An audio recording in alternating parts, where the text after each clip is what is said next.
Con la tarde en todo el país, qué lindo, me encanta porque viste que está el clima así, nos llenamos de mujer en el estudio, me encanta porque charlamos y nosotros debatimos y eso está bueno. En cerrando como el viernes, llegan las Acacias Logia Minerva número 18 y nos acompaña Anita y Miriam Nosiglia, la masonería, catedrales y solsticios, claro, porque arranca el invierno. ¿Cómo están, chicas? Bienvenidas. Gracias. Como siempre por recibirnos. Contentas de estar de nuevo. Sí. Qué lindo, bueno, la verdad que está bueno, por eso decía que nos entretenemos, nos reímos un rato, aprendemos un poco, siempre nos traen temáticas que están buenas.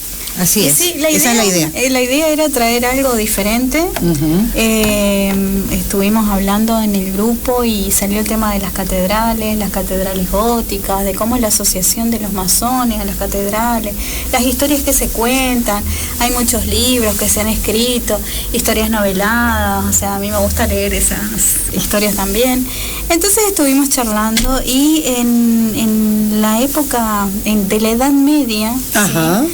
Vienen los gremios de constructores. Los gremios agrupaban los oficios de la época.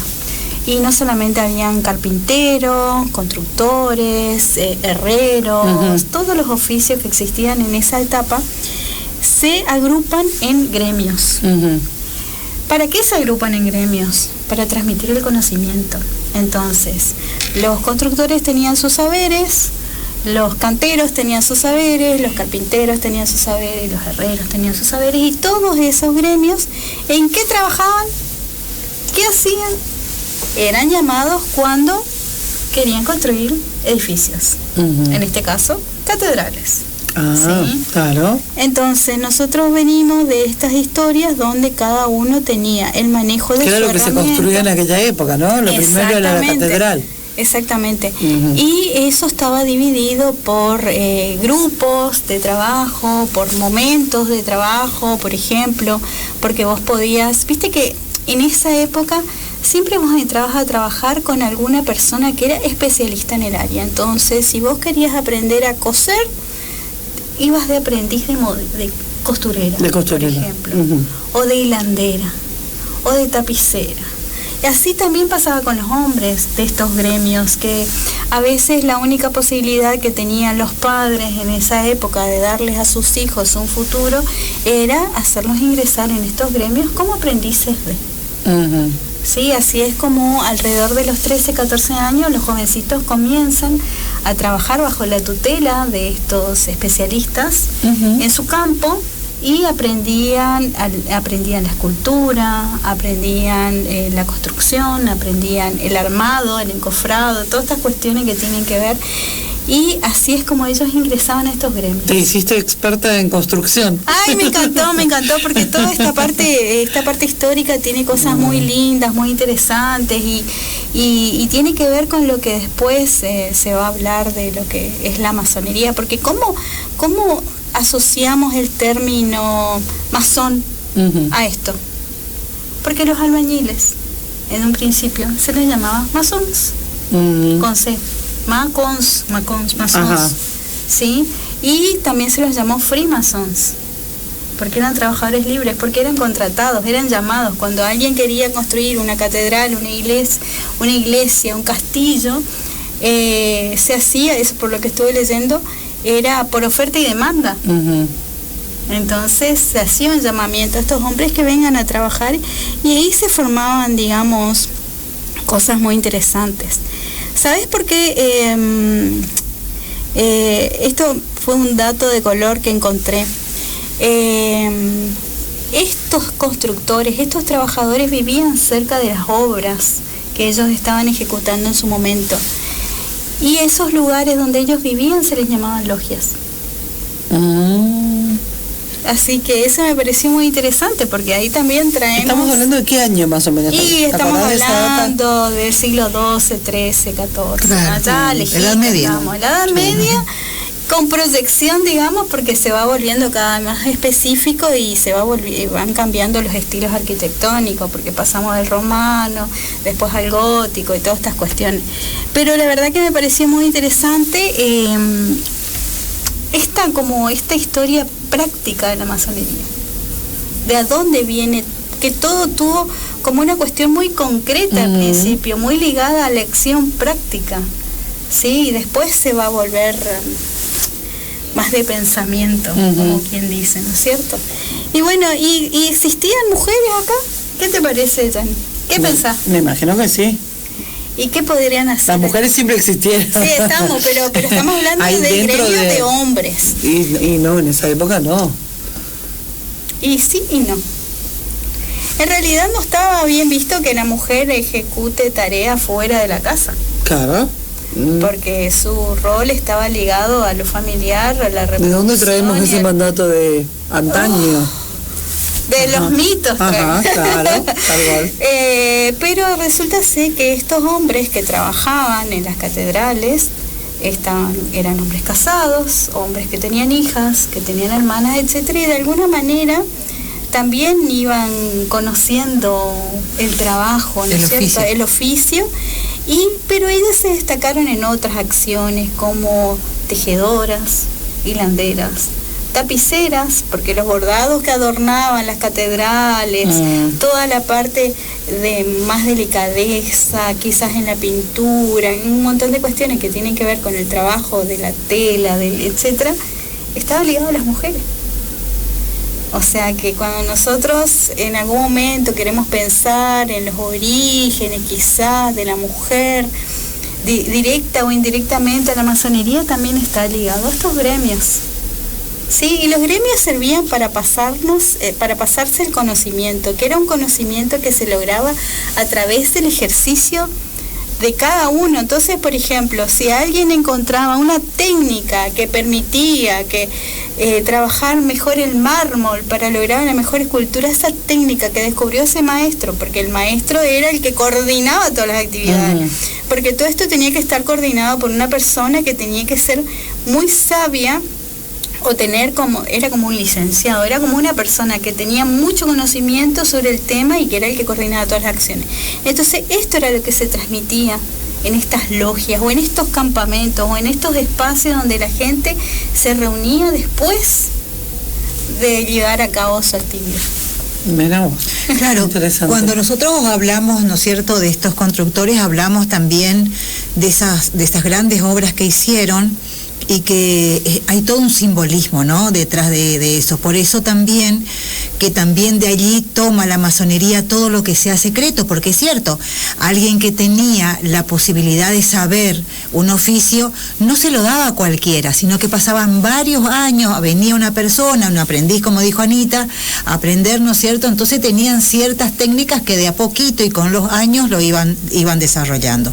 O sea, todo es simbólico dentro de la masonería. Si bien es cierto que en un principio estos gremios, estos masones, que significa albañil, porque la palabra masón es una palabra francesa que significa albañil, en principio era formado pura y exclusivamente por este tipo de grupos trabajadores en la piedra bruta.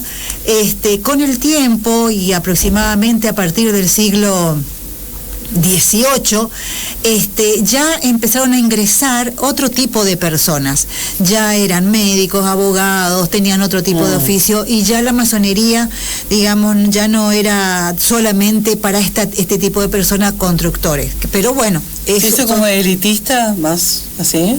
No, lo que pasa que, digamos que es como que se abrió también. Se abrió la masonería, no solamente quedaba en manos de las personas que sabían algún tipo de construcción, sino que se abrió la masonería a otro tipo de personas que tenían otras profesiones y otros oficios, sí. Con el objetivo de enriquecer justamente también todos estos espacios de trabajo. Claro, ¿sí? Exactamente. Porque estaba el trabajo del que venimos al trabajo. ¿Pero siguieron los constructores también? Con el tiempo me parece que fue desapareciendo, porque ya en la masonería,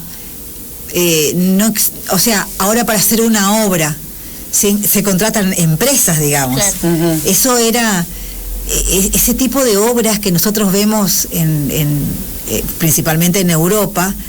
Era muy artesanal, muy artesanal. Piedra sobre piedra. Exactamente, y como dijo Anita, cada uno tenía su lugarcito. Estaba el aprendiz, que era el que picaba la piedra y que nunca entraba a ver la obra, sino que estaba allí afuera, ¿sí? Hasta que, bueno, que con los años, y por eso Ana también dice muy bien que se llamaban free masones, porque eran libres, porque ellos no pertenecían a una empresa, sino que ellos tenían sus secretos, su oficio, y podrían ser contratados por cualquiera. Independientemente de lo que le mandaran a hacer, podría ser un castillo, una iglesia, pero dentro de esas grandes catedrales también hay mucho simbolismo, ¿sí? Porque la masonería es eso, simbolismo. ¿Sí? Sin dudas, sí, así es. Buenísimo, me encantó. Ahora voy a entrar a las catedrales. Viste que las catedrales tienen esa particularidad, ¿no? Sí. Inclusive ahora, más contemporáneo, digamos, tienen esas o sea, nuestra catedral tiene unos picos que uno ve. ¿Y eso qué significan? Ese simboliza que el hombre necesita estar en contacto con alguien que está más allá de uno, ¿no? Llámese como cada uno la quiera llamar, Dios o Alá, qué sé yo, no sé cómo le llamarán otras personas, pero bueno, pero ese contacto, esa necesidad que tiene el hombre de contar que hay algo más que simplemente lo que nosotros vemos todos los días, ese contacto con la divinidad, ¿no? Y es cierto, hay que entrar en las catedrales y hay que empezar a vincularse con el simbolismo que tiene cada una de esas construcciones. Que todo lo que está puesto ahí está puesto con un significado. Tal cual. Y que está en nosotros poder interpretar ese significado, porque las catedrales trataban de llegar al cielo. ¿Cuáles son las más históricas acá en la Argentina? ¿Saben eso? No. Yo estuve en la de Luján, que puedo decir. Pensé rápidamente en la de Luján. Sí, estuve en la de Luján y también visité las catacumbas, que le dicen, ¿no? Donde están las otras vírgenes, y re linda experiencia, porque ahí también hay mucha cultura, porque están las imágenes de las vírgenes, que es las advocaciones de la Virgen, para decirlo apropiadamente, que aparecieron en todo el mundo. Y es muy lindo, es muy interesante. Mira. Sí. No, yo no conozco. Muy linda experiencia, y realmente se respira otra energía, otro aire en esos espacios, sí. Tal cual. Acá en la provincia también tenemos iglesias muy muy bonitas también, ¿no? Que son más contemporáneas, obviamente. Algunas son bastante contemporáneas, ¿no? También. Sí. Buenísimo. Bueno, ¿qué más tenemos, chicas? Bueno, si me permitís, Janina, ahora vamos a hablar un poquito del solsticio de invierno, que es lo que nos corresponde en esta parte, en el hemisferio sur, porque los solsticios están muy relacionados con la masonería. Recién hablábamos que todo es simbólico en la masonería, ¿no? Pero vamos a contar un poquito de qué se trata. A ver. El solsticio es uno de los fenómenos astronómicos más importantes del año. La palabra viene del latín solstitium, que significa sol detenido, porque es cierto, es como un fenómeno astronómico que es como que el sol en ese momento se detiene, ¿no es cierto? Y es el día más corta y la noche más larga. Y después empieza supuestamente, ¿no es cierto?, nuevamente su recorrido. Desde tiempos antiguos, los solsticios han simbolizado el ciclo de la naturaleza, la renovación, la muerte y el renacimiento. Para numerosas tradiciones iniciáticas representan la constante transformación del ser humano y su búsqueda de perfeccionamiento. En la masonería, el simbolismo del solsticio ocupa un lugar muy especial. La orden considera la luz como una representación del conocimiento, de la verdad y la sabiduría. El solsticio de invierno, si bien es cierto que simboliza la oscuridad, también nos dice que así no va a ser siempre. Todo es dual. En nuestra vida todo es dual. Día, noche, verano, invierno, frío, calor, todo es dual.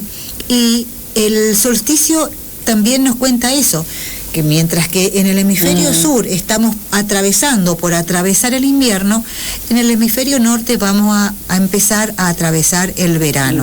Ahora, ¿qué es lo que simboliza eso? ¿Qué es lo que por qué es tan importante para la masonería? Porque cada una de las integrantes de la masonería tenemos que trascender esa dualidad. Ese es el punto o es el objetivo, digamos, que tiene la masonería. Si bien es cierto que existe una dualidad, tenemos que transformar esa dualidad y tratar de que haya una unidad, porque solamente logrando esa unidad es que vamos a lograr las cosas que queremos. Vemos que lamentablemente no se logra eso, hay mucha dualidad, hay mucho contraste, pero bueno, este solsticio, desde la respetable Logia Minerva, les decimos que empecemos a reflexionar. La vida muchas veces nos va a llevar o nos va a poner pruebas que nos va a parecer como la noche más oscura de nuestras vidas. Pero siempre hay una palabra en hebreo que significa emuná, que significa confianza, fe.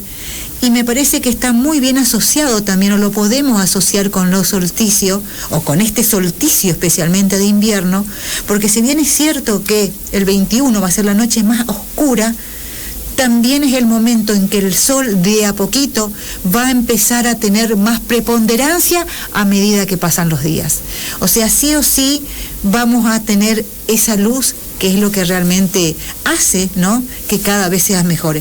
En la masonería, como te digo, tenemos que reflexionar, ir hacia nuestro interior, reconocernos, ver cuáles son nuestras virtudes, porque ese es el objetivo, no solamente quedarnos en nuestro interior, sino también que esto trascienda al afuera, trascienda a la sociedad, que esa dualidad que existe en algún momento se vuelva unidad.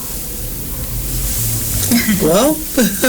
Me encantó. Por eso es tan importante los solsticios en la masonería, sí, sí, y que es una fiesta de obligación. Nosotras la festejamos. Hay todo un ritual. Hay todo un ritual, toda una ceremonia que es muy interesante. ¿Cuándo van a hacer este fin de semana? El otro, el 27. El 27 lo hacemos nosotros. Así que hay todo un ágape, una comida especial, una bebida especial, brindis especiales que nos hace recordar esto, ¿no? De que las certezas a veces cambian y tenemos nosotras que estar acorde con todo eso. Buenísimo, excelente. Me encantó. ¿Te encantó? Bueno, sí, acá lo que pero por eso me encantó que mientras que ibas diciendo, ella iba dibujando. Claro, sí. Por eso quisimos traer hoy estos dos temas, ajá, ¿no? Lo de las catedrales, que están muy relacionados con lo simbólico, que cada vez que entremos en un lugar veamos ya con otros ojos, a ver qué me dice, por qué está el altar allá, qué es lo que hay allí, o sea, verlo, no usarlo como algo que ya lo tenemos incorporado, sino que ver más allá.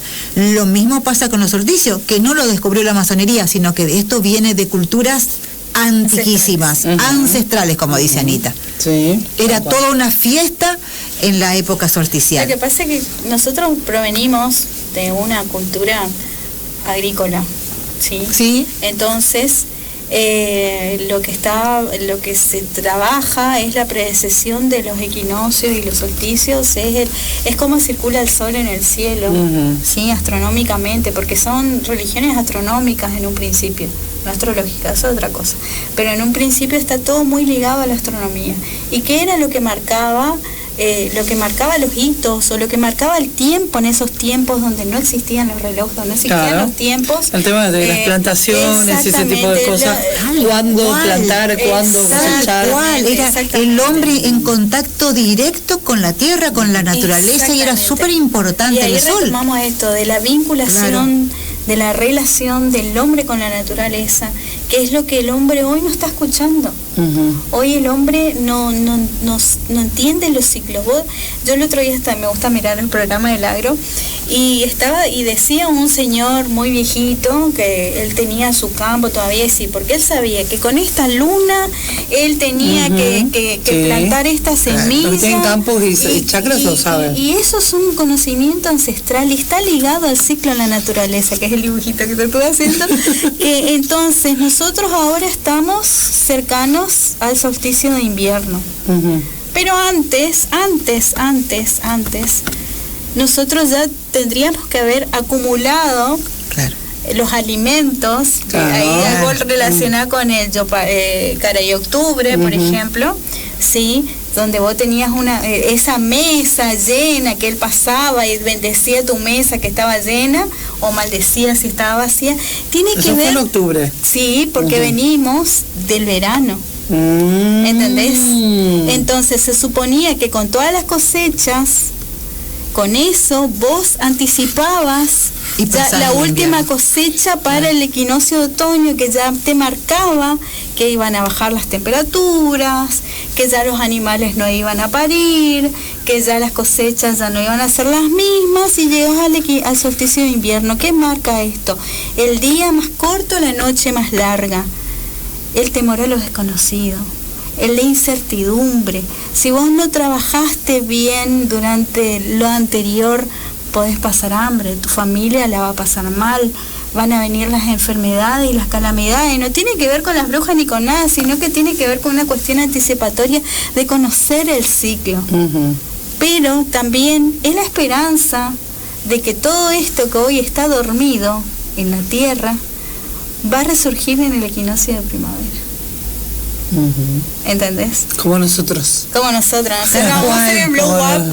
Claro, totalmente. Vos sabés que ayer hablábamos el tema de la noción del tiempo, ¿no? Y me gusta esto también porque de alguna manera también te va poniendo en el tiempo presente, ¿no? Decir, bueno, a ver, ¿dónde estamos ahora? ¿Qué nos hicimos para, digamos, no acumular estos alimentos? Claro, ya sea en lo espiritual, ya sea en lo económico, ¿cómo nos preparamos para recibir esto, ¿no? De alguna manera también está marcando los tiempos, ¿no? Como antes, sin un reloj, lo decían ustedes, podían de igual manera vivir, acomodarse y acomodar, digamos, los tiempos sin ¿Cómo el nos relojito? Preparamos para enfrentar las situaciones que me puede dar la vida?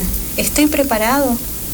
Entonces tiene que ver también con un tiempo sin tiempo, con un tiempo interno, con un tiempo de desarrollo personal. Estoy conectado con lo que me rodea, estoy conectado con mí mismo. ¿Qué voy a hacer en este tiempo de oscuridad? ¿A qué me remite? A que yo mire internamente. Fíjate que nosotros estamos acostumbrados culturalmente a todo lo que se da en el hemisferio norte. Pero nosotros estamos invertidos, o sea, lo que va a ser la semana que viene el solsticio de invierno en el hemisferio norte es el solsticio de verano. Entonces nosotros, según otras culturas, los celtas, por ejemplo, el 1 de mayo fue el principio del año nuevo, y el año empieza en la oscuridad. Y progresa hacia la luz y vuelve a la oscuridad. O sea, esto es también una noción de tiempo circular que es propio de los celtas también, ¿sí? Donde el ciclo se constata el ciclo de la vida. Por ejemplo, nacimiento, maduración, envejecimiento y muerte. Pero no desde el lugar doloroso y triste y fatídico, sino como que todos formamos parte de la naturaleza y en algún momento vamos a formar parte, vamos a estar en algún momento del ciclo. Bueno, y hablando de eso, vos hablabas de, mirá cómo le indicaste la muerte en el solsticio de invierno, ¿no es cierto? Y ahí empezamos, frío, encierro, menos luz. Y ahí hablamos de los estados de ánimo. Exacto. ¿No es cierto? Porque la menor cantidad de luz tiende a provocar estados de ánimo más de tipo melancólico. Claro. Y sin embargo la luz lo que hace es estimular también, hay una cuestión de... después hablamos. ¿Cómo se llama? Que el por sol eso estimula la glándula pineal y un montón de cosas. Las abuelas nos decían, tenés que buscarte a alguien para pasar el invierno. ¿Se acuerdan de eso? Exactamente. Tal cual. Exactamente. Sí. Y esto también, digamos, todo esto que nosotros estamos hablando de la naturaleza también tiene que ver, ¿no es cierto? Ahora nosotros no acumulamos a lo mejor granos y como antes, como recién lo decía Ana, sino también es simbólico, ¿no? A ver qué es lo que hacemos nosotros en este solsticio de invierno que nos invitan a la reflexión, ¿no? A ver y a ver nuestro interior, pero bueno, para después salir a la luz. A la luz, tal cual. Exacto. Porque las amazonas y los masones somos portadores de luz, o por lo menos eso es nuestro objetivo, ¿no? Ojalá lo logremos. Bueno, Está bueno, sí, sin dudas. Un granito de arena a cada uno, me parece que eso va a aportar. Tal cual. Una pizquita de luz cada uno, me parece que está. Sí. Aporta. Tal cual. Muy bien. Bueno, chicas, hermoso los temas que trajeron hoy. Actividades que tienen lo del solsticio. Sí, el 27 tenemos el solsticio de invierno. Después. Eso es una cuestión más interna, ¿no? Claro, solamente la hacemos nosotros, como recién te contaba. Hay una ceremonia y rituales especiales para festejar o conmemorar el solsticio de invierno. ¿Hay alguno en especial que se puede contar o no? El tema de los rituales, ¿no? No. Bueno, el día que vos te inicies como amazona, te vas a enterar. Te voy a contestar lo mismo que siempre. Sí, que no es cierto. Yo quiero que el público sepa. Otra vez no vamos a hablar de eso. Yo quiero que el público sepa que Janina está súper que te equivocada, que ella inventa todo esto. Pero bueno, de que porque ella no quiere ingresar a la masonería. Pero no importa. Algún día se animará a decir. Pero bueno, no, pero es muy lindo, es algo muy interesante. Y estamos hablamos de rituales como si fuera wow, cada vez que... pero todos tenemos rituales. Vos te levantas a la mañana, preparas tu mate. Sí, estamos rodeados de rituales. Estamos rodeados de rituales. Solo que no le ponemos esa palabra, ritual. Claro, tal cual. Te levantás a tal hora, cuando te lavas los dientes, vas al baño, haces tal cosa. En una iglesia, en una misa hay rituales. Cuando se va a elegir un papa, hay rituales súper archisecretos, o la gente sabe lo que pasa con todos los obispos para elegir un cónclave. Cónclave, ¿entendés? Y nadie dice nada, o sea, rituales y cosas misteriosas hay por todos lados. En la masonería no. Lo que pasa que somos más discretos, nada más. Total. Igual que los papas. Me parece bien. Sí. Bueno, la seguimos. Nada más, no tenemos nada más que el festejo del solsticio este mes y después ya nada más. Muy bien. ¿Redes sociales dónde las encontramos? RL Minerva número 18. RL. Respetable Logia Minerva, pero algunas están con las siglas. Las siglas. Sí, exacto. Buenísimo, entonces. Minerva número 18, Posada Misión. Sí. ¿Qué va subiendo ahí en las redes? Y todo lo que tenga que ver con efemérides o el día de o algunas frases. Vos no nos estás mirando entonces Janina, no nos estás mirando, pero lo único que nos faltaba. Pero para ver si la sigo.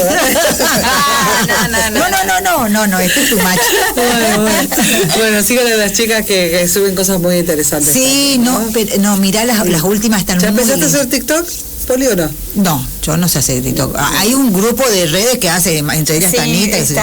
Yo no sé de tecnología. Las que manejan bien la IA. Y claro, sí. Porque ahí nos dividimos, buscamos contenido, trabajamos contenido, y después las que son más habilidosas con la IA hacen las imágenes, los videos, le ponen, por ejemplo, su propia voz a algunas producciones, y yo digo, wow, sí, está buenísimo, porque es el trabajo de todas, donde cada una aporta desde lo que va aprendiendo, porque la verdad que en esto de la IA y de las cosas nuevas, y si yo me tuve que hacer TikTok también, entonces estamos aprendiendo, también nos mantiene, es una masonería viva y es una masonería actualizada. Totalmente. O activa, digamos. Claro. Sí. Bueno, así es. Te quiero, Poli, haciendo bailecitos en TikTok. No, yo quiero que nos sigas. O sea, si por más que yo haga, no me vas a ver si no me estás siguiendo. Les sigo, chicas. Como que no. Bueno, un placer verlas como siempre. Es una alegría charlar con ustedes. ¿Las espero dentro de 15? Dentro de 15. Sí. Todavía no estamos de vacaciones, ¿no? Ahí. No, nosotros no nos tomamos vacaciones en julio. Bien. ¿Vos sí? No, seguimos. Bien. Seguimos trabajando. Perfecto. Y si no, cualquier cosa les aviso. Dale, para otro lado. Obviamente, no hay problema, ya estamos acostumbrados. Chicas, un placer. Igualmente, muchas gracias. Gracias a todos por habernos acompañado en esto que es la Sacasa Logia Minerva número 18. Seguimos avanzando, nos restan 15 minutitos y ya se vienen los difusores.